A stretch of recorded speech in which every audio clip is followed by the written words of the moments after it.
나는 이정순 올해로 75이 되었다. 이렇게 마주 앉아 내 이야기를 하게 될 줄은 몰랐다. 사실 그럴 필요도 없다고 생각했다. 하지만 세월이 흐르고 내 삶이 생각지도 못한 방향으로 흘러가면서 이제는 이 이야기마저 내 것이 아닐 수도 있다는 두려움이 들었다. 나는 지금 요양원에 있다.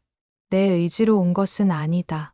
여기까지 오는 길은 길고도 씁쓸했다. 지난 인생을 돌이켜보면 이렇게까지 될 줄 몰랐다. 젊었을 때는 나름 괜찮은 삶을 살았다고 자부했다. 스스로 할 수 있는 건 스스로 했고 자식들에게 짐이 되고 싶지 않다는 마음으로 살아왔다. 하지만 세상은 내 뜻대로 돌아가지 않았다. 처음 요양원에 도착한 날을 아직도 잊지 못한다. 낯선 공간, 병원 냄새와도 비슷한 향이 코를 스쳤다. 벽에는 웃고 있는 간호사들의 사진과 어르신들의 행복한 노후를 위하여라는 문구가 걸려 있었다. 하지만 그 글자들이 나를 위로해 주지는 않았다. 오히려 서글퍼졌다. 내가 여기에 있어야 할 만큼 늙었다는 것, 누군가의 보살핌이 필요해졌다는 사실을 받아들이는 것조차 힘들었다. 문이 열리고 요양원 직원이 내 이름을 불렀다. 이정순 어르신, 이쪽으로 오세요. 목소리는 친절했지만 그 순간엔 마치 병원 진료실에 불려 들어가는 환자가 된 기분이었다. 방은 깨끗했다.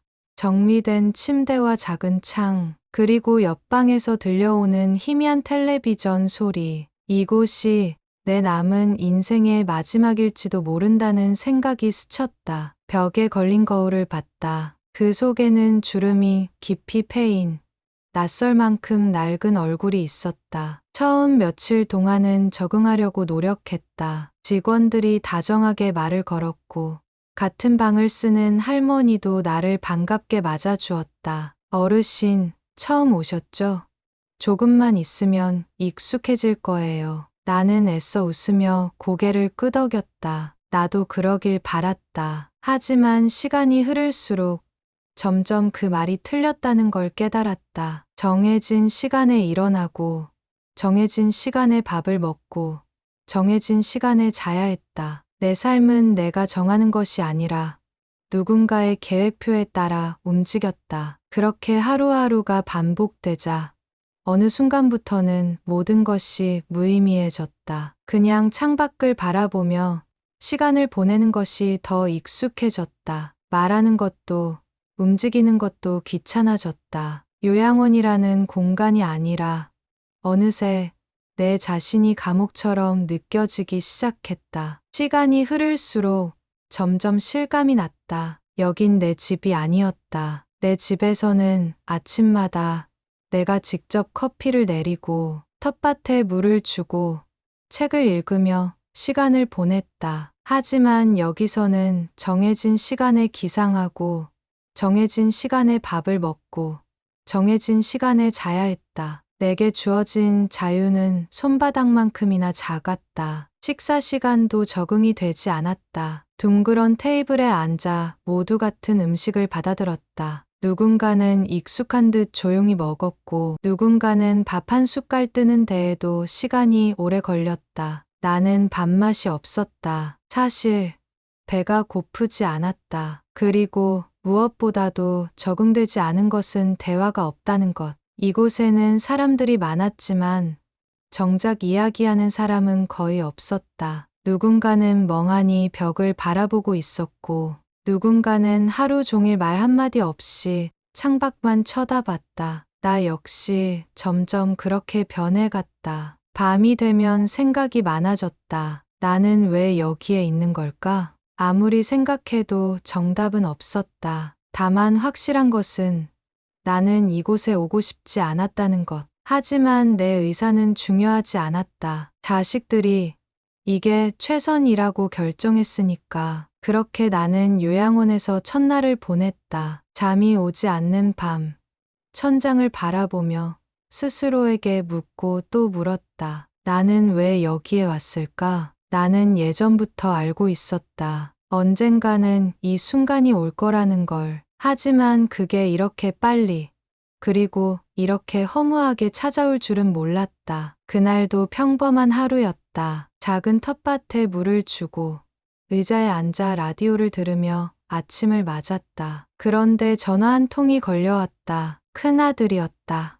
목소리는 차분했지만 어디선가 조심스러움이 묻어났다. 어머니, 우리 다 같이 이야기 좀 나눠요. 그 순간 나는 이미 감이 왔다. 이제 나를 떠밀 시간이 되었구나. 그날 저녁, 거실에는 자식들과 며느리들이 모였다. 큰아들은 핸드폰을 만지작거렸고, 작은아들은 한숨을 내쉬었다. 며느리들은 미리 준비해온 말들을 정리하는 듯 했다. 그리고 그 순간 나는 감이 왔다. 어머니, 저희가 고민 많이 했어요. 큰아들의 목소리는 차분했지만 조심스러움이 묻어났다. 혼자 계시다가 혹시라도 넘어지시거나 아프시면 어떡해요? 솔직히 우리도 같이 모시고 싶지만 현실적으로 쉽지가 않아요. 작은아들이 말을 덧붙였다. 목소리에는 미안함이 섞여 있었다. 나는 조용히 그들을 바라보았다. 그들의 표정에서 어쩔 수 없음이라는 감정이 읽혔다. 나는 묻고 싶었다. 정말로 나를 걱정하는 걸까? 아니면 책임을 덜고 싶은 것뿐일까? 며느리가 덧붙였다. 집에서 혼자 계시면 위험하잖아요. 요양원은 시설도 좋고 간호사들도 있어서 훨씬 안전해요. 나는 그 순간 숨이 턱 막혔다. 가슴이 답답해졌다. 이들이 내 앞에서 내 삶을 결정하고 있었다. 마치 내가 없는 자리에서 결정한 듯 이미 모든 것이 정해져 있었다. 나는 자식들을 보았다. 작은아들은 애써 시선을 피했다. 큰아들은 이게 최선이에요 라는 표정을 짓고 있었다. 나는 한참을 바라보다가 조용히 물었다. 너희들은 나랑 같이 살기는 싫은 거니? 순간 정적이 흘렀다. 아무도 대답하지 않았다. 그 짧은 순간이 나에겐 너무 길게 느껴졌다. 그리고 나는 그 침묵 속에서 모든 것을 깨달았다. 내가 평생을 돌봐왔던 그들은 나를 돌볼 생각이 없었다. 나는 더 이상 아무 말도 하지 않았다. 눈물이 나올 것 같았다. 며느리들은 이미 준비를 마친 듯했다. 요양원도 여러 곳 알아봤어요. 어머니께 제일 좋은 곳으로 모실 거예요. 이제 나는 선택지가 없었다. 거절해도 소용없을 터였다. 이미 이들은 나를 보낼 준비를 끝내고 있었다. 나는 그 사실을 알고 있었다. 그날 밤 나는 짐을 쌌다. 딱히 많이 챙길 것도 없었다. 오래된 사진 몇 장, 평생 쓰던 성경책, 그리고 어릴 적 손주들이 그려준 그림들. 다음 날 차에 올랐다. 창밖으로 보이는 익숙한 집이 점점 멀어졌다. 내가 40년 넘게 살아온 곳, 그곳을 마지막으로 떠나는 순간이었다. 나는 아무 말도 하지 않았다. 그저 손을 꼭 쥐고 울지 않으려고 애썼다. 그러나 눈물이 나지 않아도 가슴이 찢어질 듯 아팠다. 이게 가족이란 걸까? 차는 천천히 요양원 앞에 멈췄다. 창밖으로 보이는 건물은 멀끔했다. 벽은 깨끗한 흰색이었고 큰 유리창에는 어르신들의 행복한 노후를 위하여라는 문구가 붙어 있었다. 하지만 나는 그 문구를 볼수록 마음이 더 무거워졌다. 행복한 노후라 정말 그럴까? 큰아들은 운전석에서 한숨을 내쉬고는 뒷좌석을 돌아보았다. 어머니 도착했어요. 나는 조용히 차문을 열었다. 바깥 공기가 얼굴을 스쳤다. 요양원 앞 정원에는 몇몇 어르신들이 앉아 있었다. 어떤 이는 휠체어에 탄 채 멍하니 허공을 바라보고 있었고, 어떤 이는 직원의 부축을 받아 천천히 걷고 있었다. 나는 문득 두려움이 밀려왔다. 나도 저렇게 되는 걸까? 입구로 들어서자 안내 데스크에 앉아있던 직원이 환한 미소로 나를 맞았다. 어서 오세요. 이정순 어르신, 기다리고 있었습니다. 기다리고 있었다는 말이 이상하게 들렸다. 마치 내가 이곳에서 오래 있을 걸 예상이라도 했다는 듯이. 큰아들은 서류를 꺼내 들었다. 여기가 시설도 좋고 관리도 잘 된다고 해서 모시고 왔습니다. 직원이 고개를 끄덕이며 서류를 확인했다. 네, 좋은 선택하셨습니다. 어르신께서 편하게 지내실 수 있도록 최선을 다하겠습니다. 나는 그 말을 듣고 싶지 않았다. 편하게 라는 말이 너무 가벼웠다. 나는 편해서 온 게 아니다. 선택할 수 없어서 온 거다. 방으로 향하는 복도를 걸었다. 한 걸음, 한 걸음. 벽에는 여러 장의 사진들이 붙어 있었다. 어르신들이 미소를 짓고 있는 모습들. 하지만 사진 속 미소들이 왠지 가짜처럼 보였다. 방에 도착했다. 문이 열리자 안에는 이미 누군가가 있었다. 휠체어를 탄 작은 체구의 할머니. 나를 빤히 바라보더니 작은 목소리로 인사했다. 새로 오셨나 보네요. 나는 짧게 고개를 끄덕였다. 침대는 2개, 벽에는 작은 옷장과 책상이 있었다. 창문은 있지만 바깥 풍경은 주차장이었다. 큰아들은 방을 둘러보며 말했다. 괜찮네요. 깨끗하고 조용하고. 나는 대답하지 않았다. 어머니, 필요한 거 있으시면 직원분들께 말씀드리세요. 여기서 잘 지내시면 돼요. 나는 그의 얼굴을 가만히 바라봤다. 잘 지내시면 돼요. 그 말이 이상하게 들렸다. 정말 걱정하는 걸까? 아니면 그저 의무를 다했다는 안도감일까? 그렇게 그는 떠났다. 문이 닫히고 방 안이 조용해졌다. 나는 그제야 숨을 깊이 내쉬었다. 여기가 이제 내 집이라는 사실이 실감났다. 그날 밤 나는 침대에 앉아 창밖을 바라봤다. 가로등 불빛이 희미하게 깜빡다. 익숙하지 않은 방, 낯선 공기, 침묵 속에서 들리는 미세한 소음들, 그리고 마음 깊숙이 차오르는 무력감. 눈을 감아도 잠이 오지 않았다. 내가 여기 있어야 하는 이유를 찾을 수 없었다. 나는 요양원에서의 삶에 익숙해져야만 했다. 하지만 마음처럼 쉽지는 않았다. 여기에서는 모든 것이 시간에 맞춰 흘러갔다. 아침 6시에 기상, 7시에 식사, 10시에 운동, 12시에 점심, 오후엔 짧은 산책, 5시에 저녁, 밤 9시 소등. 그게 하루였다. 그리고 그 하루는 매일 똑같이 반복됐다. 마치 기계가 작동하는 것처럼 정해진 루틴에 따라 움직이는 느낌이었다. 나는 아침이 오는 게 두려웠다. 눈을 뜨면 또 같은 날이 반복될 테니까. 아침 식사는 늘 같은 메뉴였다. 묽은 된장국, 조미김 몇 장, 그리고 차갑게 식은 밥. 어르신들은 조용히 숟가락을 들었다. 말을 하는 사람은 없었다. 그냥 기계처럼 밥을 먹고 기계처럼 자리를 떠났다. 나 역시 그랬다. 아무 생각 없이 숟가락을 들었다가 그대로 내려놓았다. 밥맛이 없었다. 배가 고픈 것도 아니었다. 나는 배고픔 대신 공허함을 느끼고 있었다. 그리고 그 공허함은 시간이 흐를수록 더 깊어졌다. 운동 시간이 되면 직원들이 나와 어르신들을 밖으로 이끌었다. 그들은 하나같이 형식적인 미소를 지으며 말했다. 오늘도 산책하시면서 햇빛 좀 쬐세요. 햇빛을 쬐다고 이 마음이 나아질까?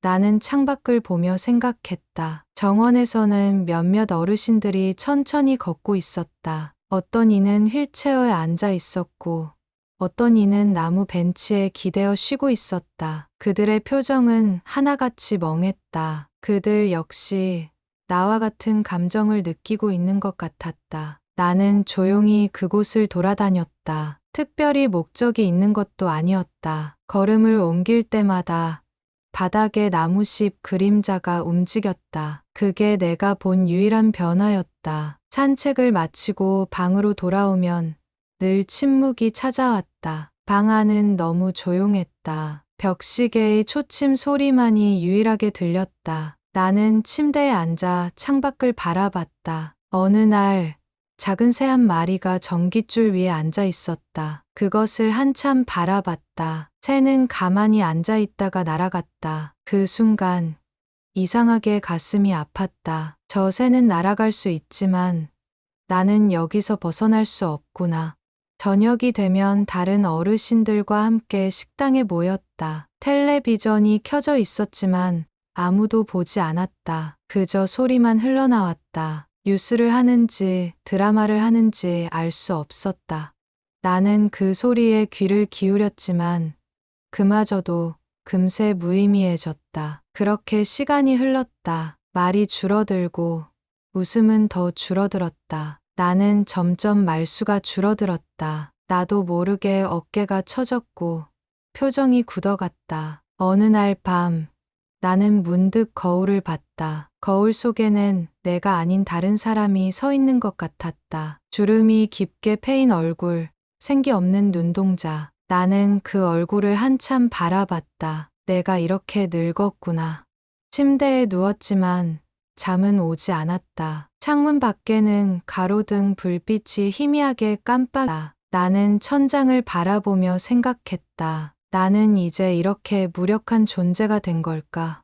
정말로 이게 내 마지막일까? 그 밤 나는 오랜만에 눈물을 흘렸다. 소리내어 울지는 않았다. 그저 조용히 눈물이 흐르는 것을 느끼며 그 무거운 감정을 그대로 안고 잠들었다. 그날도 여느 때와 다름없이 흘러갔다. 변함없는 일상, 기계처럼 반복되는 하루. 나는 아침을 먹고 정해진 산책 시간을 보낸 후 방으로 돌아왔다. 책상 위에는 몇 장의 사진이 놓여 있었다. 사진 속에는 한때 활기차던 내 가족들이 있었다. 어린 손자들이 내 무릎에 앉아 웃고 있었다. 그때는 모든 것이 따뜻했다. 그 손자들이 지금 어디에 있는지조차 가물가물했다. 몇 년 전부터 해외에서 일하고 있다는 건 들었지만 정확히 어디서 무슨 일을 하고 있는지는 알지 못했다. 그 아이들이 나를 기억하고 있을까? 그렇게 창밖을 멍하니 바라보고 있던 어느 날, 요양원 직원이 내 방에 들어왔다. 이정순 어르신, 면회 오셨어요. 나는 순간 귀를 의심했다. 나를 찾아올 사람이 있을까? 자식들은 한동안 오지 않았다. 오더라도 서둘러 안부만 묻고 가기 바빴다. 그런데 오늘은 면회라니. 나는 천천히 문을 열었다. 그리고 그곳에서 멈춰섰다. 준혁이와 진우가 서 있었다. 두 손자가 나를 보고 있었다. 한동안 보지 못했던 얼굴이었다. 예전보다 성숙해 보였고 햇볕에 그을린 피부는 오랜 시간 바깥에서 활동한 흔적을 보여주고 있었다. 그들은 한순간 멈춰 서더니 이내 빠르게 내게 다가왔다. 할머니. 나는 아무 말도 하지 못했다. 그저 그들이 다가와 내 손을 잡는 순간 그제야 실감이 났다. 이 아이들이 나를 보러 왔다. 나는 손자들의 손을 꼭 잡았다. 어떤 말도 필요 없었다. 그 손의 온기만으로도 충분했다. 그들은 내 방 안으로 들어왔다. 나는 침대에 앉았고 두 손자는 내 앞에 앉아 내 얼굴을 가만히 들여다보았다. 할머니, 너무 말랐어요. 여기서 힘드시죠? 나는 애써 미소를 지었다. 아니다. 잘 지낸다. 하지만 거짓말이었다. 그리고 그들은 그 거짓말을 믿지 않았다. 잠시 동안 침묵이 흘렀다. 그리고 준혁이가 먼저 입을 열었다. 할머니 이야기 들었어요. 요양원에 계신다는 거 부모님한테 듣고 너무 놀랐어요. 나는 고개를 끄덕였다. 자식들이 이들에게 무슨 말을 했는지는 몰랐지만 아마도 어쩔 수 없었다는 식으로 이야기했겠지. 진우가 낮은 목소리로 말했다. 할머니가 왜 여기 계셔야 하는지 이해가 안 돼요. 나는 그 말을 듣고 피식 웃었다. 이해가 안 될 수도 있지. 하지만 세상은 항상 이해할 수 있는 방향으로 흘러가지 않는다. 괜찮다. 다들 사는 게 바쁘니까 내가 이해해야지. 그 순간 준혁이 얼굴이 굳어졌다. 그렇다고 이렇게 계셔야 해요? 이런 게 할머니가 원하신 거예요? 나는 대답하지 않았다. 아니, 대답할 수 없었다. 그들은 조용히 내 얼굴을 바라봤다. 그리고 그 눈빛 속에서 나는 그들이 뭔가 결심한 듯한 기운을 느낄 수 있었다. 손자들이 다녀간 후 내 마음은 쉽게 가라앉지 않았다. 그들의 얼굴, 그 눈빛이 계속 떠올랐다. 단순히 안쓰러워서 찾아온 게 아니었다. 그 아이들은 무언가를 고민하고 있었다. 며칠 후 다시 찾아온 손자들은 처음과는 다른 표정을 하고 있었다. 어떤 결심을 한 듯 무거운 분위기였다. 손자들은 아무 말 없이 내 곁에 앉았다. 나는 천천히 손을 뻗어 아이들의 손을 잡았다. 이 따뜻한 손길이 얼마만인가. 그들은 내게 조심스러운 눈길을 보냈다. 나는 이미 알고 있었다. 이 아이들이 내게 뭔가를 제안하려 한다는 걸. 한동안 침묵이 이어졌다. 그리고 마침내 그들은 내게 말했다. 그동안 내가 겪어온 것들을 알고 나니 가만히 있을 수 없다고. 그저 안타까워하는 것으로 끝내고 싶지 않다고. 그렇게 말하며 그들은 직접 요양보호사가 되겠다고 했다. 순간 나는 아무 말도 할 수 없었다. 손자들은 이미 부모님과도 이야기했다고 했다. 나를 다른 곳으로 모시는 것이 현실적으로 어렵다면 그들이 직접 나를 돌보겠다고. 나는 손자들의 얼굴을 보았다. 이 아이들은 정말로 그렇게 할 생각이었다. 한편으로는 기특했지만 나는 그게 쉬운 일이 아니라는 걸 알고 있었다. 그렇기에 나는 조용히 고개를 저었다. 너희 인생이 있지 않니? 하지만 그들은 흔들리지 않았다. 그들의 표정에는 확신이 가득 차 있었다. 손자들의 다짐을 듣고 며칠이 지났다. 나는 여전히 요양원의 일상을 따라 살고 있었지만 마음속에는 작은 변화가 생겼다. 그동안은 아무것도 기대하지 않았다. 그저 정해진 시간에 기상하고 밥을 먹고 가만히 창밖을 바라보며 시간을 보냈다. 하지만 이제는 문득 생각이 들었다. 정말로 이 아이들이 나를 위해 그리고 이곳을 위해 무언가를 할 수 있을까? 그러던 어느 날 낯익은 목소리가 들렸다. 안녕하세요. 오늘부터 요양원에서 일하게 됐습니다. 나는 순간 귀를 의심했다. 조용한 복도에서 들려오는 또렷한 목소리, 준혁이었다. 나는 자리에서 일어나 문을 살짝 열었다. 멀지 않은 곳에서 준혁이가 직원들과 이야기를 나누고 있었다. 그는 깨끗한 유니폼을 입고 있었다. 내 손자가 이곳의 직원이 되어 있었다. 나는 그 모습을 한참 바라보았다. 요양원 직원들은 처음에는 준혁을 어리둥절한 눈빛으로 보았다. 젊은 남성이 요양보호사로 일하겠다고 하니 다들 낯설어하는 듯했다. 하지만 그는 차분하게 인사했고 요양원의 생활을 익히겠다고 말했다. 어르신들께 인사부터 드리는 게 좋겠죠? 그는 직원의 안내를 받으며 여러 방을 돌며 인사를 나눴다. 나는 방 안에서 그의 목소리를 들으며 조용히 미소를 지었다. 그날 오후 그는 내 방에도 찾아왔다. 어색한 미소를 지으며 내 앞에 섰다. 할머니, 저 왔어요. 나는 아무 말 없이 그를 바라보았다. 그리고 천천히 의자에 앉았다. 정말 시작한 거냐? 그는 고개를 끄덕였다. 네, 이제 할머니를 직접 돌볼 수 있어요. 나는 쉽게 대답하지 못했다. 기특하다는 생각과 함께 이 아이가 정말로 이 길을 가는 게 맞을까 하는 걱정이 들었다. 하지만 이미 시작된 일이었다. 그는 다른 어르신들에게도 인사를 하고 간단한 자빌부터 익히기 시작했다. 식사 시간에는 배식을 돕고 오후에는 어르신들의 운동을 보조했다. 나는 멀리서 그 모습을 지켜보았다. 그는 처음부터 능숙하지 않았다. 하지만 그의 태도는 달랐다. 단순히 일을 하는 것이 아니라 사람을 대하는 마음이 있었다. 나는 아주 오랜만에 내일이 기다려지는 기분을 느꼈다. 준혁이가 요양원에서 일하기 시작한 지 며칠이 지났다. 나는 매일 창문을 통해 그의 모습을 지켜보았다. 그가 다른 어르신들을 챙기는 모습, 조심스럽게 휠체어를 밀어주는 모습, 식사 시간에 배식을 돕는 모습, 모든 것이 아직은 서툴고 직원들은 가끔 그의 행동을 지적하기도 했다. 하지만 그럴 때마다 그는 조용히 고개를 끄덕이며 배우려 했다. 나는 그 모습을 보며 다시 한번 깨달았다. 이 아이들은 단순히 감정적으로 움직이는 것이 아니라 정말로 변화를 만들기 위해 노력하고 있었다. 며칠 후 또 다른 손님이 요양원을 찾아왔다. 진우였다.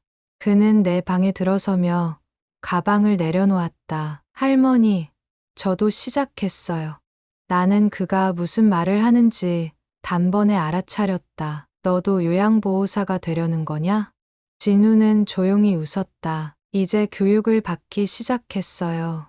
곧 형처럼 이곳에서 일할 수 있을 거예요. 나는 그를 바라보았다. 두 손자 모두가 내 삶을 위해 그리고 이곳을 위해 움직이고 있었다. 그날 이후 진우는 매일같이 교육을 받으며 요양원의 생활을 익혀나갔다. 이론 수업을 듣고 실습을 하면서 점점 요양보호사의 역할을 배워갔다. 나는 그들이 바쁘게 움직이는 모습을 보며 조용히 미소를 지었다. 처음에는 단순히 나를 위해 시작한 일이었을지 몰라도 이제는 그것이 진짜 사명처럼 보이기 시작했다. 이 아이들이 정말로 이곳을 변화시킬 수 있을지도 모른다. 그날 밤 나는 창밖을 바라보며 다시 한번 생각했다. 그리고 아주 오랜만에 미래에 대한 작은 기대를 품었다. 진우까지 합류하면서 요양원의 분위기가 조금씩 달라지는 걸 느끼기 시작했다. 처음엔 직원들조차도 별다른 기대를 하지 않는 듯했다. 잠깐 돕다가 떠나겠지. 그런 눈빛으로 바라보는 사람도 있었다. 하지만 손자들은 달랐다. 그들은 단순히 일을 하는 것이 아니라 사람을 대하는 법을 알고 있었다. 처음엔 작은 것부터 시작했다. 배식할 때마다 어르신 한 분 한 분에게 눈을 맞추며 짧게 말을 건넸다. 오늘 입맛은 어떠세요? 밥은 따뜻하세요? 이런 사소한 말들이 무슨 의미가 있을까 싶었지만 놀랍게도 어르신들의 반응이 달라졌다. 처음엔 손자들이 말을 걸어도 어르신들은 별다른 반응을 보이지 않았다. 밥을 나눠주며 입맛은 어떠세요? 라고 물어도 돌아오는 건 고개를 끄덕이는 짧은 반응뿐이었다. 하지만 며칠이 지나자 변화를 느낄 수 있었다. 처음엔 단순히 괜찮아 정도의 대답이 나오던 어르신들이 점점 더 구체적인 말을 하기 시작했다. 오늘 반찬이 좀 짜네. 국이 따뜻해서 좋아. 아주 사소한 말들이었지만 나는 알고 있었다. 이건 단순한 말이 아니라 어르신들이 다시 자신의 의견을 말하기 시작했다는 신호였다. 그 작은 반응이 이곳에서 얼마나 큰 변화인지 나는 알고 있었다. 대부분의 어르신들은 이미 대화하는 법을 잊은 듯이 살고 있었다. 그저 주어진 음식을 조용히 받아먹고 하루를 흘려보낼 뿐이었다. 하지만 이제 그들이 스스로 원하는 걸 말하기 시작한 것이다. 다음 변화는 산책 시간이었다. 보통은 직원들이 어르신들을 한 줄로 세워 마지못해 정원을 돌게 했다. 그러나 손자들은 그 방식을 바꿨다. 그들은 몇몇 어르신들의 손을 잡고 함께 걸으며 이야기를 나눴다. 예전에 어디 사셨나요? 젊었을 땐 어떤 일 하셨어요? 처음에는 다들 어색해했지만 어느 순간부터 어르신들이 조금씩 말을 하기 시작했다. 나는 그 모습을 창가에서 조용히 지켜보았다. 내가 처음 이곳에 왔을 때는 사람들의 표정이 하나같이 무표정이었고 눈빛이 흐릿했다. 그러나 이제는 작은 대화 속에서 표정이 변하는 것이 보였다. 처음에는 반신반의하던 직원들도 조금씩 달라지기 시작했다. 오늘은 산책하시는 분들이 많네요. 어르신들이 더 밝아 보이는 것 같아요.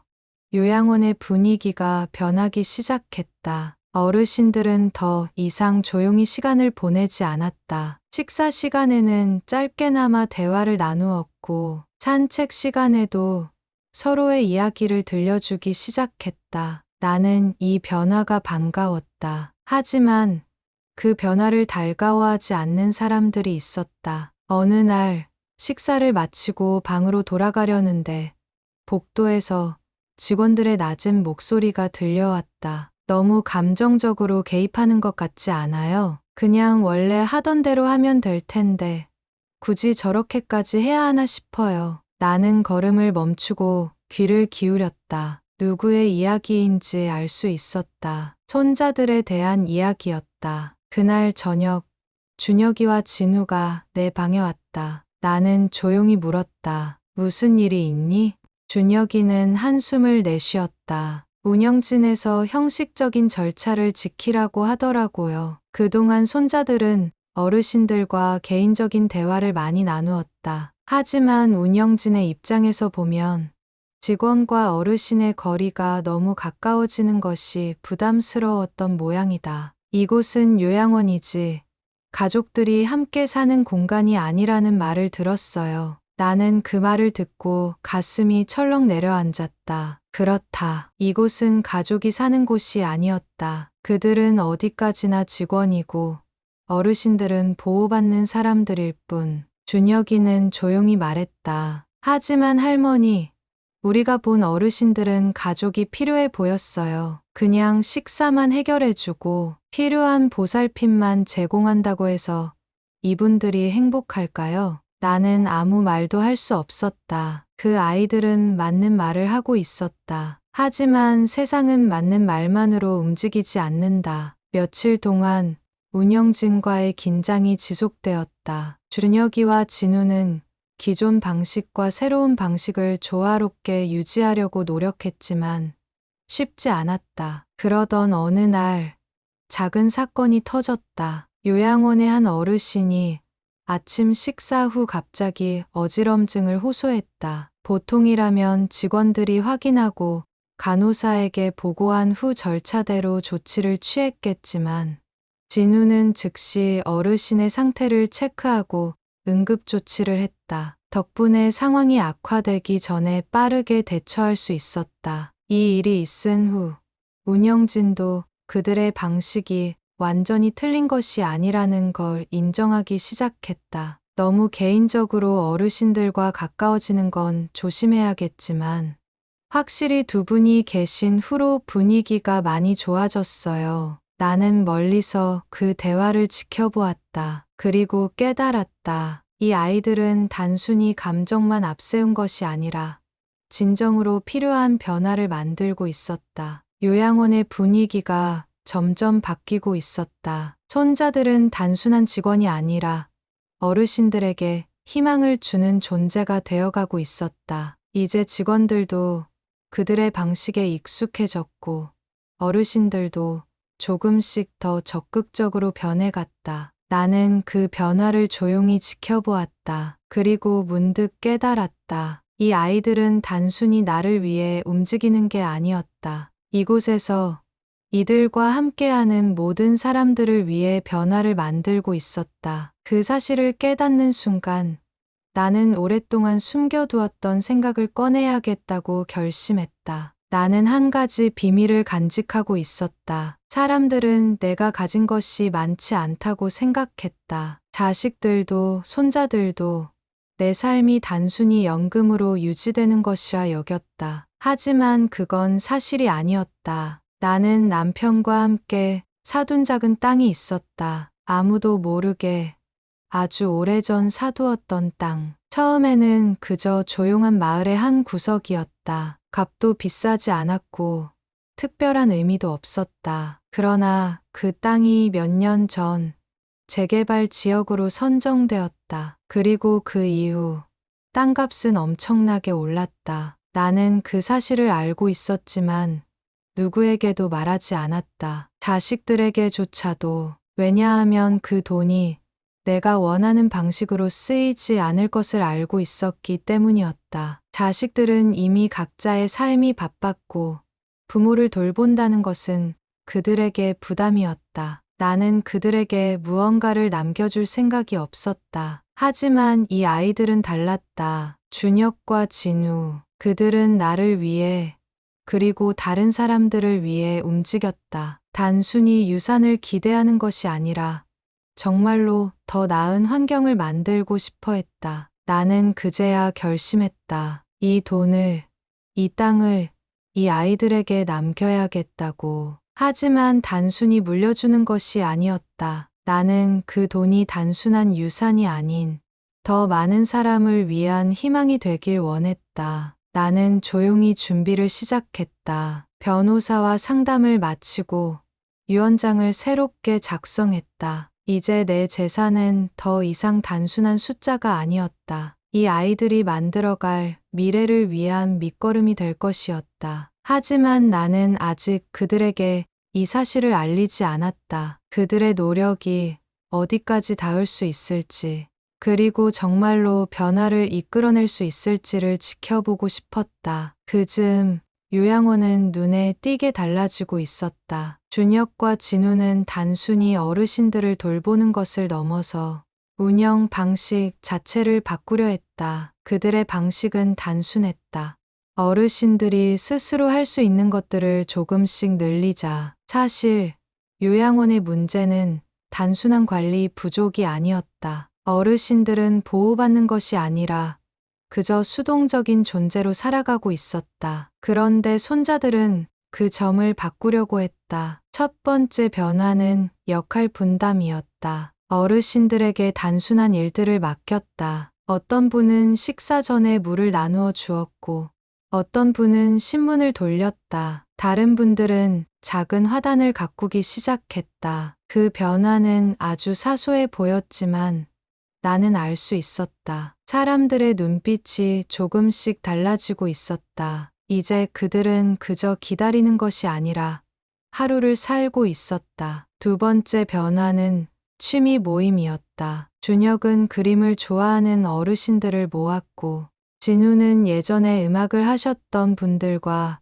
작은 노래 모임을 만들었다. 방 안에서 혼자 시간을 보내던 분들이 조금씩 모여들었다. 그리고 서로의 이야기를 나누기 시작했다. 그렇게 작은 변화들이 쌓이면서 요양원의 공기는 완전히 달라졌다. 이전에는 매일이 똑같은 날처럼 느껴졌지만 이제는 무언가 기대할 수 있는 하루가 되어가고 있었다. 나는 그 변화를 지켜보며 생각했다. 이 아이들이 정말로 요양원을 바꾸고 있다. 그리고 나는 이제 더 이상 망설일 필요가 없다는 걸 깨달았다. 나는 다시 변호사에게 연락했다. 그리고 문서를 최종적으로 정리했다. 어느 날 저녁, 준혁과 진우가 내 방에 찾아왔다. 나는 그들의 표정을 보고 직감했다. 무언가를 고민하고 있구나. 그들은 조용히 앉아 한동안 말을 꺼내지 않았다. 나는 기다렸다. 이 아이들은 섣부른 말을 하지 않는다는 걸 알고 있었다. 충분히 고민한 후에야 비로소 입을 열었다. 할머니, 저희가 생각해 봤어요. 진우가 먼저 말을 꺼냈다. 요양원이 이렇게 바뀌는 건 좋지만 결국 여긴 한계가 있어요. 나는 그 말을 듣고 고개를 들었다. 한계, 나도 알고 있었다. 아무리 분위기가 달라졌다 해도 이곳은 여전히 요양원이었다. 운영 방식이 달라지면 좋은 환경이 될 수 있지만 본질적으로 여기는 사람이 머물 곳이 아니라 떠나기 전 잠시 머무는 곳이었다. 그래서 저희가 고민해 봤어요. 준혁이 조용히 말했다. 그런데 방법이 떠오르지 않아요. 진짜 해결책은 뭘까요? 요양원이 아닌 어르신들이 진짜 살아갈 수 있는 곳을 만들 방법이요. 나는 그 말을 듣고 조용히 창밖을 바라보았다. 그렇다. 이 아이들은 이제 단순히 나 하나만을 위해 움직이는 것이 아니었다. 진짜 해결책을 찾으려 하고 있었다. 나는 잠시 고민했다. 그리고 마침내 입을 열었다. 너희가 정말로 그걸 원한다면. 나는 책상 서랍을 열었다. 그 안에서 오래된 봉투를 꺼냈다. 이걸 볼 때가 된 것 같구나. 손자들은 봉투를 조심스럽게 받았다. 그 안에는 한 장의 서류가 들어 있었다. 나는 천천히 말을 이었다.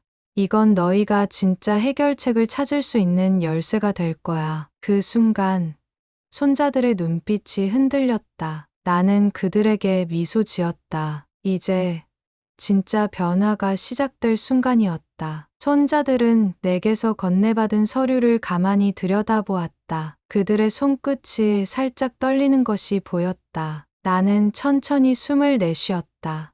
이제 내가 숨겨왔던 이야기를 할 때가 되었다. 너희가 찾고 있던 진짜 해결책, 그 답이 바로 저기에 있다. 나는 그렇게 말하며 창밖을 바라보았다. 준혁이와 진우는 조심스럽게 서류를 펼쳤다. 그리고 거기 적힌 내용을 읽어 내려갔다. 그들의 표정이 점점 바뀌었다. 나는 조용히 말을 이었다. 이건 내 할아버지와 내가 오래전에 준비해둔 거란다. 나는 기억을 더듬으며 이야기를 꺼냈다. 아주 오래전, 아직 남편이 살아 있었을 때, 우리는 조용한 마을 한쪽에 작은 땅을 샀다. 그때는 그저 노후를 위해서였다. 우리 둘만의 작은 집을 짓고 텃밭을 가꾸며 조용히 살고 싶었다. 하지만 남편이 세상을 떠나면서 나는 그 땅을 찾아갈 일이 없었다. 그저 가지고 있는 것만으로도 충분했다. 그런데 몇 년 전,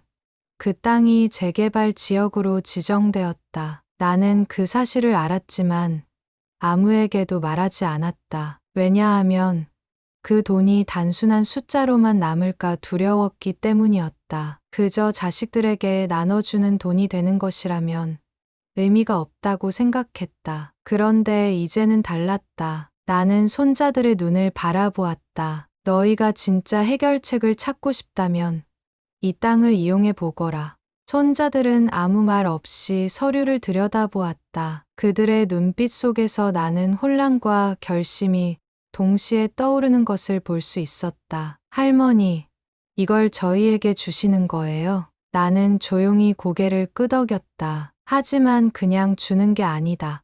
나는 미소를 지었다. 이걸로 진짜 어르신들이 살아갈 수 있는 곳을 만들어야 한다. 이제 손자들은 단순히 요양원의 한계를 고민하는 것이 아니라 진짜 해결책을 만들 책임을 지게 되었다. 손자들은 내 손에서 서류를 받아들고도 한동안 아무 말이 없었다. 나는 그들이 고민하고 있다는 걸 알고 있었다. 이제는 그저 요양원의 작은 변화를 만드는 것이 아니라 완전히 새로운 무언가를 만들어야 하는 순간이 왔다. 나는 그들을 바라보며 조용히 말했다. 너희가 고민하는 것도 안다. 하지만 중요한 건 이걸 어떻게 쓰느냐가 아니야. 어떤 삶을 만들고 싶은지가 중요하지.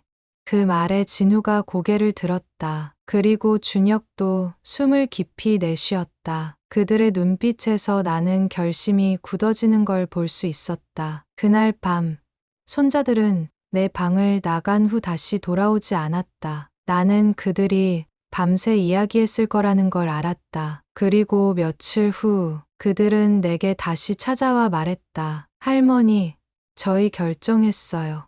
나는 조용히 미소 지었다. 우리는 요양원이 아니라 어르신들이 진짜 살아갈 수 있는 실버 공동체를 만들 거예요. 손자들은 결심이 선 듯했다. 요양원을 넘어 어르신들이 스스로 살아갈 수 있는 실버 공동체를 만들겠다고 했다. 나는 그 말을 듣고 조용히 웃었다. 쉽지 않을 거야. 내가 그렇게 말하자 진우가 단단한 표정으로 고개를 끄덕였다. 알아요. 하지만 그만큼 해볼 가치가 있어요. 나는 고개를 끄덕였다. 그들의 의지는 분명했다. 하지만 이제부터는 현실적인 문제들이 그들을 가로막을 것이다. 며칠 후 손자들은 요양원의 운영진과 면담을 가졌다. 지금까지의 변화와 앞으로의 계획을 이야기하기 위해서였다. 그러나 운영진의 반응은 차가웠다. 공동체라고요? 이곳은 어디까지나 요양원입니다. 어르신들이 함께 살아가는 건 좋지만 정해진 시스템을 벗어나는 건 어렵습니다. 손자들의 표정은 굳어 있었지만 쉽게 물러설 생각은 없어 보였다. 자신들이 새로운 공간을 만들 수 있다고 말하자 운영진이 의아한 표정으로 손자들을 바라보았다. 준혁이는 나에게 받은 땅에 대해 이야기하고 새로운 모델을 만들 것이라고 이야기했지만 원장의 말은 단호했다. 그런 이상적인 모델은 꿈이라고, 만들 수 없다고.